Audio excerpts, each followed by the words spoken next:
Hey guys, this is Paul from Bluray Junkies once again with What the heck? Well, Simon, are you okay? Well, look, Jupiter Ascending got a higher rating than Batman vs. Superman. Wait, that's not possible. How is that? The Room got a higher rating than Batman vs. Superman also? What? What kind of crap is this?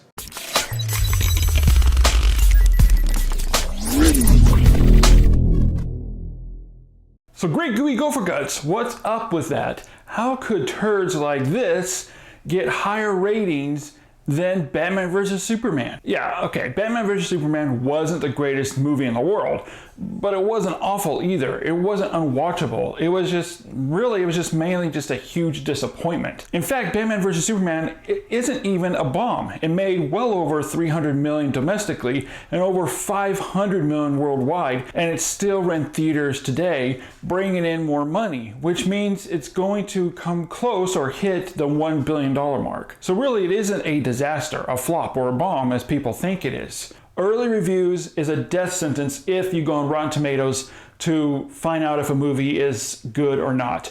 Don't do that, because you'll get all that stuff that we got during the Batman vs. Superman early reviews on Rotten Tomatoes, and it's not fair to the movie, it's not fair to you as a movie goer, it's not fair to the critics, because everybody just gets confused and frustrated over how much Rotten Tomatoes fluctuates in its score. And it calculates a score while all these votes are being cast in. So if you're not familiar with Rotten Tomatoes, to put simply, it's a Metascore or Rhetoric score movie website where certified film critics cast their vote on movies that they saw, if they liked it or if they didn't. If they saw it.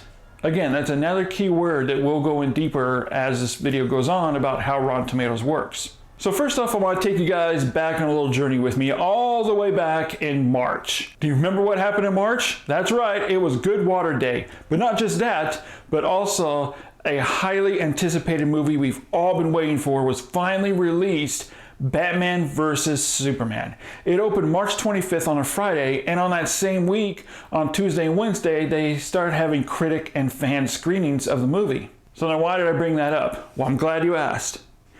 It's because that Wednesday is a day I'll never forget. It's been burned into my skull. And that is that fateful morning I woke up to the sound of my Twitter and Instagram feed just blowing up with people tagging me on all sorts of screenshots over how sporadic the Rotten Tomatoes score was with Batman vs. Superman. And the people that were upset over this was because it was more based out of confusion than anything else over how the score kept fluctuating as it did. It got so bad that people started bashing on Rotten Tomatoes, even to the point of saying that it's rigged, that rival studios are paying them off to give bad or good scores to this or that movie. I mean, come on guys, watch a little too much X-Files, do we? The problem really isn't Rotten Tomatoes. What the problem is that your average movie goer may not understand how Rotten Tomatoes works in the first place. So we thought we would share with you guys our knowledge of how Rotten Tomatoes works. So now the question arises, what qualifies me to know about Rotten Tomatoes besides my boyish good looks? Well, as many of you already know, me and my brother Simon were certified critics back in our home in California. We wrote reviews for a couple local papers and had our own review column, and we were working towards hopping on that Rotten Tomatoes bandwagon until some circumstances changed. However, we still do have friends that are critics that are on Rotten Tomatoes. So because of our history of being film critics, and we were involved around Rotten Tomatoes and we know a lot of the insider stuff, we again wanted to share with you guys what we know and hopefully come to the aid and settle this Rotten Tomatoes critic fan feud that's been going on lately. And I'm going to try to keep this as brief as possible because it can get kind of confusing the more detail I get into it. So I'm just going to share with you guys the basics of how it works. All right, so let's break it down. As everybody knows, Rotten Tomatoes score is based on critic reviews, but it's also based off only who saw the movie.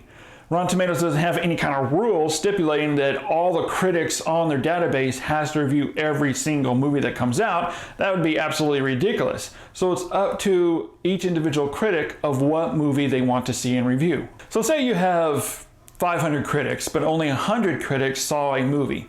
And 100 out of those 500 posted the review and rated it a fresh rating. Well, since only 100 critics saw the movie, therefore 100 critics gave it a good review, then bingo, it becomes a fresh score of around 100%. Now let's say only 50 out of those 100 critics gave it a positive review. Well, then the fresh score would be split. It would be 50% fresh, 50% rotten. That's right. Scores are based on how many critics saw it and liked it. Now, what about a movie like Batman vs. Superman? Well, it's a much, much bigger film that everyone has been anticipating to see. And everyone and their brother went to go see this movie, including a ton of critics. Since you have a much larger fan base, a much larger group of people going to see this movie, you're going to get a whole lot more people, thousands of people seeing this. So critics into the thousands saw Batman vs. Superman, and then that's when the score really starts to fluctuate.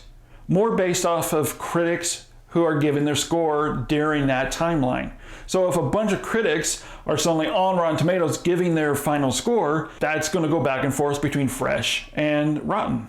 As an example, look at how many critics reviewed Batman vs. Superman compared to reviewing Pompeii. Yeah, it's a whole lot more, isn't it? And look at how many favored it compared to those who disliked it. And based on that amount is what gave Batman vs. Superman its score. So when you put two and two together, that's when you get this mess. But wait, there's more. That's right, we're not finished yet. Rotten Tomatoes does have a big problem that many critics are starting to make more known, and that is the scoring system. As we all know, there are lots of movies where critics didn't exactly love a movie, but they didn't hate it either. I went into more about this in my previous video, The Problem with Film Critics. We've been getting a lot of good response from this video, so if you haven't done so already, definitely check it out. It has a lot of good information a lot of people are really responding to. I'm going to provide the link down below in the description. And I even talked about one of our favorite YouTuber reviewers, Chris Stuckman, in that video, so again, definitely check it out. So as I said, there are movies where critics didn't love it, but they didn't hate it either. I mean, that's why critics use a wide scoring range from like A to F or 1 to 10. And this is exactly what happened with Batman vs. Superman. It had so many mixed reviews, and majority of critics even said that even though the movie's a mess, even though it had a lot of problems with it, that they really still did enjoy it, and they were in the middle ground. Many gave it a C rating, which really puts it in the middle. But Rotten Tomatoes doesn't have a rating system like that. Instead, they have either a yay or a nay rating system. In fact, I've had some critics tell me they've held off a couple of days before casting their vote because they want to contemplate more about what they really dislike and what they really did like, if they want to give it a fresh rating or a rotten rating. And they really contemplate, does what they dislike about the movie really merit a full rotten score? Now, of course, guys, this isn't just with Batman vs. Superman. This happens with a whole lot of movies.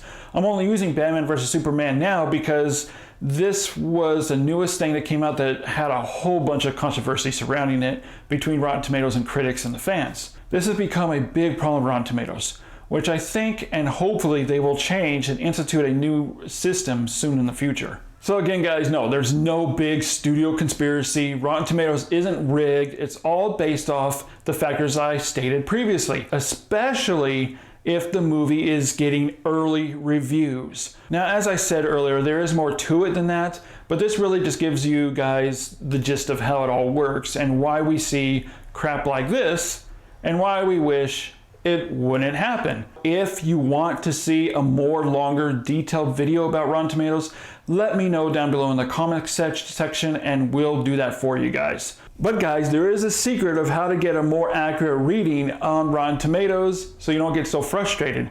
And that is, wait a couple of weeks or so after the movie has been out. After the dust has settled, after everyone has seen it and the majority of critics have reviewed the movie, then you will see a more stable and accurate score and it won't fluctuate nearly as much. And that really echoes back to what I discussed in my previous video. Don't rely on critics or Rotten Tomatoes so much. So again, guys, wait a couple weeks after the dust has settled to really get a more accurate reading. And again, don't ever let a critic or a rating system like Rotten Tomatoes dictate what you should or should not see. You're not right or wrong in wanting to see a movie, even if it has negative reviews. So what? Go see it and have fun with it, and then you decide for yourself if you liked it or if you didn't. And this also brings up something else I've been wanting to discuss a little bit more. I see a lot of times where someone will want to go see a movie that has bad reviews or low Rotten Tomato rating, and someone else would completely jump on that person about it. I mean, come on guys, that's not cool. And vice versa, if someone likes Rotten Tomatoes or critics and they express it and they share their review or the Rotten Tomatoes rating, so what? What's the harm in that? Don't jump on them. As long as that individual isn't causing problems for others or trying to put their belief on others, they have the right to express themselves just like you and I do. So no harm, no foul. We all love movies, guys. We love film. So let's stop kicking each other in the nuts about it. Guys, I hope you enjoyed this video. I enjoyed making it, and I hope it shed some light on the understanding how Rotten Tomatoes works, and it isn't the bad guy as a lot of people are making it out to me. So again, guys, leave your comments down below. Let me know if you like this video. Give me some suggestions of our next topic video, and let me know if you want me to do a more detailed video about Rotten Tomatoes. Alright guys, before you leave, hit that like button down below. If you haven't done so already, subscribe to our channel. We have a lot of new videos and topic videos coming up.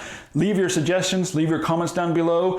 Thank you guys so much for watching. Thank you guys so much for all your support. And as always, we'll see you in the future.